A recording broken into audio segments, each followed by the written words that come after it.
ചീര കൃഷിക്ക് കോഴിവളം സൂപ്പറാണ്. ഇലയുടെയൊക്കെ വലുപ്പം കണ്ട. ഇത് പുതിയതിപ്പോൾ പറിച്ച് നട്ടതാണ്.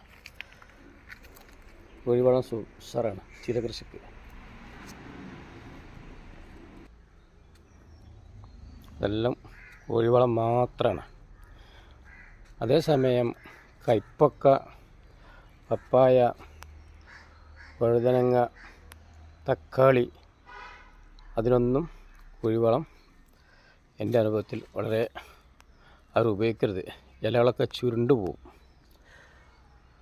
വാഴക്കും ചീരത്തിനും ഇതിനൊക്കെ കോഴിവളം ആവശ്യം. ഇതിപ്പോൾ നമ്മൾ വീട്ടിലേക്ക് എടുത്തിട്ടുണ്ട്.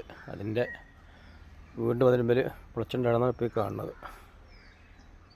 ഇത് പുതിയത്.